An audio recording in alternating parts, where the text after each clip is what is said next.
mga kaigsunan, tataw kaayo sa atong nadungog sa liturhiya sa pulong nga ang atong kinabuhing Kristohanon is a series of choice.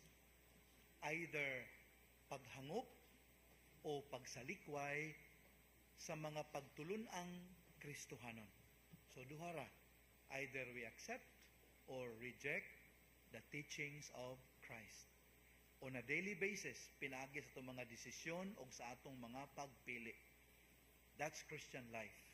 A series of choices. Ang pangutana karon mga kaigsunan mao kini. Ngano man nga daghan mangyud kaayo ang maglisod og dawat sa mga pagtulunan ni Kristo. Di lang kay pipila, daghan gyud kaayo nya makita nato na dinhi sa ato ang katilingban. Ngano man, that should be the question. Atong hinumdom na mga kaigsunan na usa sa mga hinungdan ini mao kini. Ang pagtulunan nga Kristohanon naghagit man kanato to transcend beyond, to go beyond the physical realities. We are asked to transcend beyond our temporal cares and need for physical security and safety. Aron atong maatiman ang atong kalag, aron maatong masiguro nga mapiskay ang atong kalag, kay mao kini maghatod kanato sa atong ultimate destiny, which is to be with God forever. Lisod ka na. Nganuman, kay ang kalibutan nga atong gipuy-an, lahi ang gitudlo nato. Gitagaag importansya sa kalibutan ang here and now only. Ang culture of convenience, comfort, and pleasure, mao na gitudlo sa kalibutan. Kung mangutana mo mga teacher, how do you promote the learning of new language? Tubagon mo nila, duha, at least duha, ang importante kayo nga elemento, exposure and usage. Panalitan, magkatuntag in English. Sa eskwelahan, tudluan ang mga bata. Adtos balay, kung English speaking ang pamilya, mas daling makaton ang bata. Kay naay usage, naapoy exposure.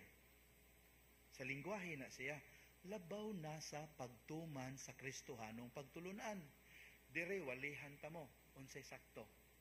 Inigawas ninyo atos yung panimalay, trabahuan, sa inyong lingaw-lingawan, dito sa katilingban, mga organization sa kamo nalang bigit, kasagaran, dili supported ang atong madungog dinhi. So, kwahi ang atong masaksihan dito. So, maglisod ta og gamit. Kaya kita may malahi. Wala po exposure. Kaya ato naman ang taguan. Kaya kita may musimang. See? Munang lisod. Natanawa. Ngano man nga makadungog bang gihapon ta hangtod karon og mga ginikanan nga ang ilahang anak ilang ibaligya diha sa cyberspace through cybersex. Nganong naa man gihapon na? Nya ang rason dayon ba? Tug-ani ko ninyo, ang rason. That's right, kapobrehon. Aron may mabuhi, wala may laing kapanginabuhian. Sa ato pa, di ba? Physical safety and security. Physical survival. Kung atong pangutan, unya, naunsa naman imong kalag? Buhi, tinuod ka, pero naunsa naman ang imong kalag? Di ba? Kalimtan lang. Ang mga Pilipino, kuno panahon sa gubat, kita og mga foreign looking, hapa. Pero karon, kamoy kasulti, dili ako ha. Klaro kay basa na kayo mama. See? Nganong inana man?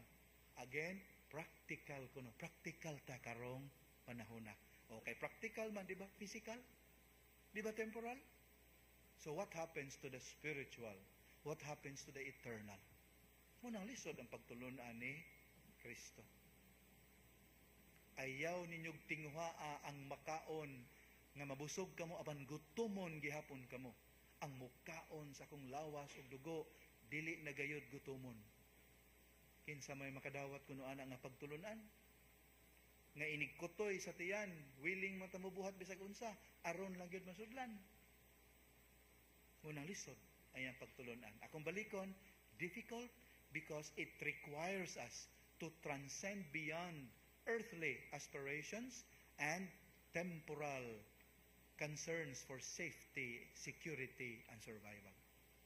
Ikaduha, nga hinungdan nganong lisod ang pagtulon ang Kristohanon. Tungod kay nagtudlo kini kanato to make God second to none. God should be the center of our lives, second to nobody. Lisod na.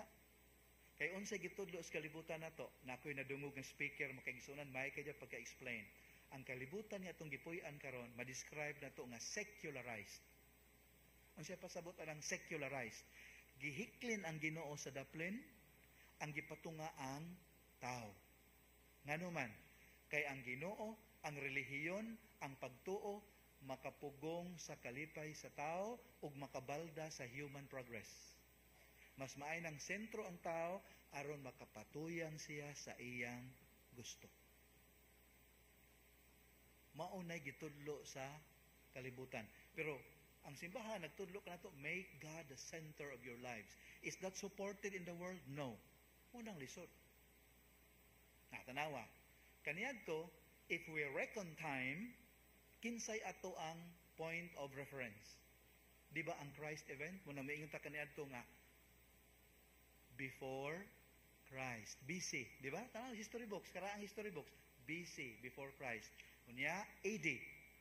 Anno Domini. Meaning, sa dihang niabot na si Kristo. Year of the Lord. Pero karon, basaha ang mga history books. Unsay makita ninyo diha? Secularized na. Ihikli na Ginoo. Way appeal ang Ginoo. Ay appeal na siya. Unsay makita ninyo?